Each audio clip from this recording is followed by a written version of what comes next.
And the Dallas Cowboys.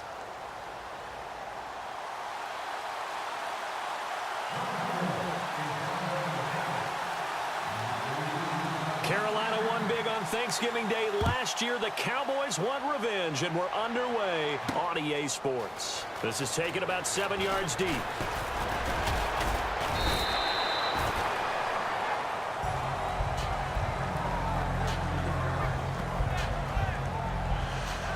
Here come the Carolina Panthers and Cam Newton. Now, Newton against the Vikings in Week 3 was sacked, Charles, 8 times through 3 picks, was 21 of 35, but he could just never get comfortable in the pocket. Someone was always chasing him. It almost felt like watching the Super Bowl against Denver because some of the numbers were just fine. He's 21 of 35 throwing the ball. They'll take that all day. 262 yards. But the numbers you pointed out are the ones that concern them. Him getting hit that many times and not being able to sustain offense throughout the game, even though they got off to a 10-0 lead. They'll run the option left. And this one goes nowhere. Losing yardage back at the 22. That's going to go as a loss of a yard, and it'll be second down. To throw on second down is Newton. Looking for the tight end, Olsen, and it's intercepted. By Brandon Carr. And that loss to the Vikings, this Carolina defense, they were really pretty good. Only gave up 22 points. I agree with you totally, and they were great in 2015. I think they played well in 2016. Luke Kuechly in the middle, Thomas Davis Jr., another linebacker, KK Short up front with Coney Ely now providing great pass rush. This team's going to be just fine on the defensive side of the ball. The focal point of the Panthers is offense because of Cam Newton, but the defense, it can take them a long way. It's always tough for the guys throwing the football when they think they've got a completion and the ball's almost there, and then someone sneaks a hand or two in and bats it away. So 2nd and 10 here.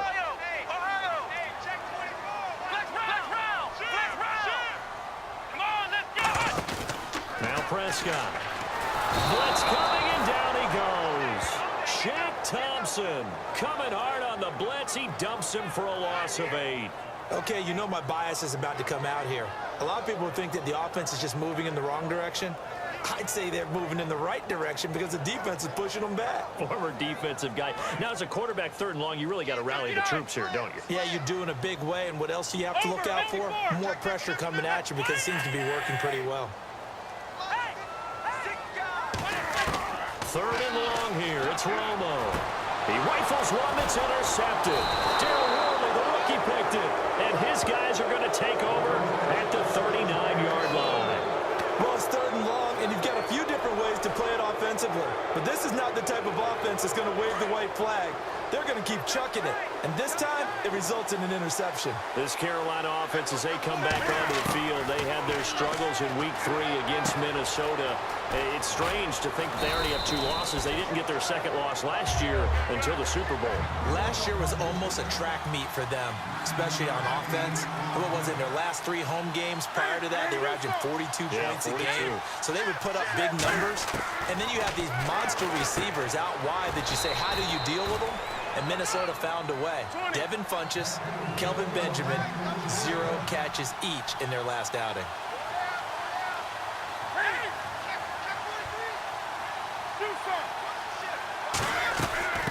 They'll run. This is Jonathan Stewart. 3 yards on the pickup there, and it'll be 2nd down.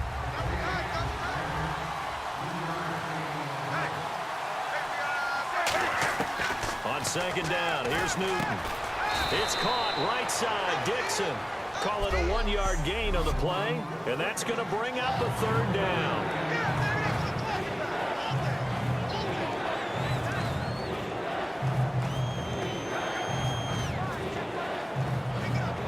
And they'll need the 39 here for a first. This is 3rd down. So 3rd and 7 and an extra defensive back on the field here. Definitely want to play coverage here. Newton, and he fires one that's intercepted. A great read, and it's picked off. And his guys are going to take over at the 39-yard line. So that's back-to-back drives where they're throwing an interception. Ordinarily, we look at the offense and say, what's going on with your scheme? Maybe we should look at the defense and just give them a whole lot of credit. They've got them frustrated right now. So out come the Cowboys now as their offense gets set to take over. And following the interception, just any interception, are you a little bit more cautious when you start that next drive, or no, you just throw that out the window? I think you are. I don't think that there's any way you can run back out there and go, totally didn't affect me. Let's just go ahead and be loose with the football again.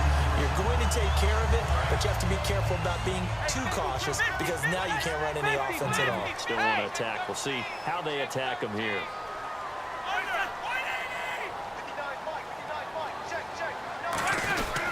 They keep on the ground with Elliott. And he'll lose yardage on the play back at the 45-yard line. That's going to go as a loss of 4, and it'll be second down. Well, we just saw the recipe for success right there. Big body, strong, agile, playing with great leverage in hands. Not really able to be blocked on that play. Close things down inside. They come up in an empty set. 4 wide receivers, 1 tight end.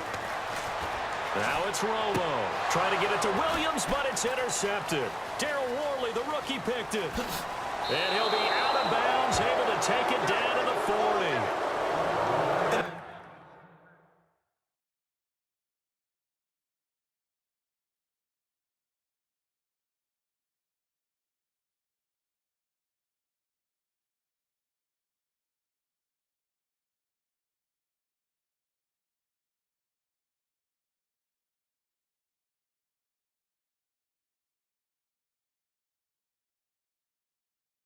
As a defender, if you go with 2 interceptions in a game, that's pretty rare in the NFL.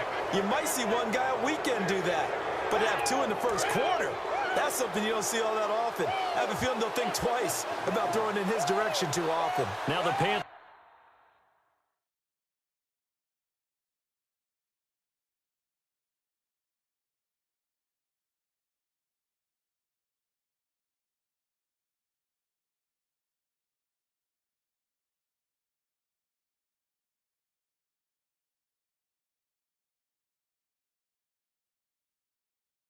Offense, they get set to come back onto the field. Now following the interception here, and they get to Newton and take him down for the sack.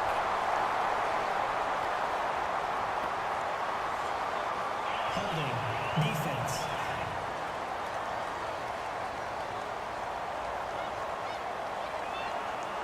That's one of those ones that Automatic first.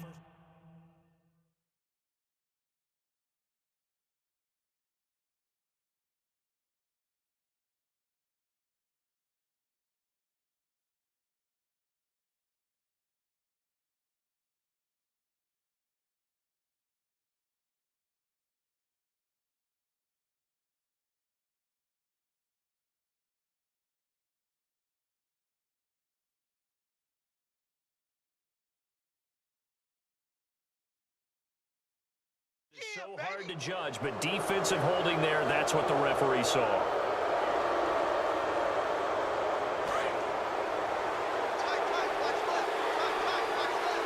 They'll come out in the pistol.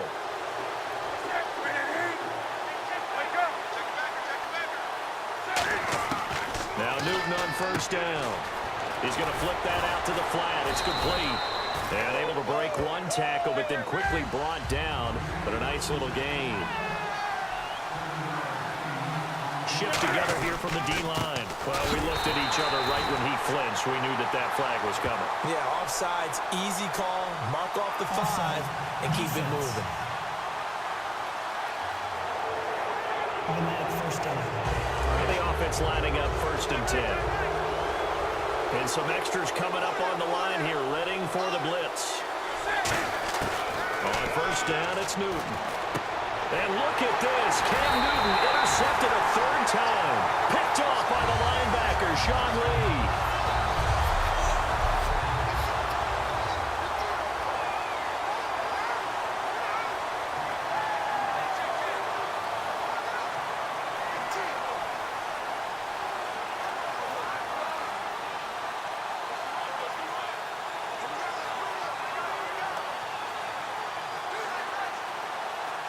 The offense for the Cowboys now working their way back onto the field.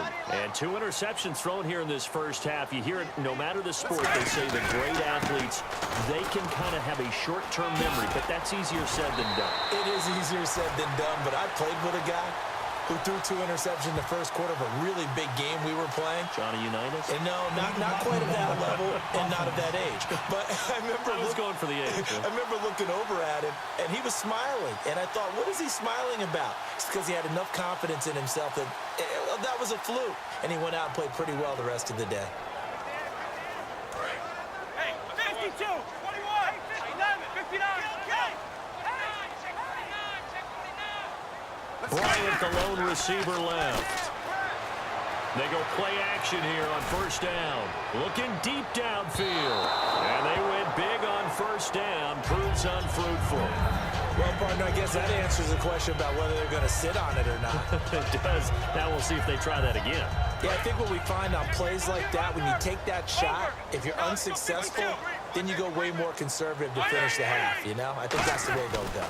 On second down, Elliott. And an alley to run. Ezekiel Elliott going to take it the distance. The 20, 10, 5, touchdown, Cowboys. Ezekiel Elliott, an 80-yard touchdown. And the Cowboys have taken the early lead. And with his speed, if he just finds the slightest crease, he can take it the distance like he did there. How about the leverage up front? Offensive line out leveraging the defensive front to create that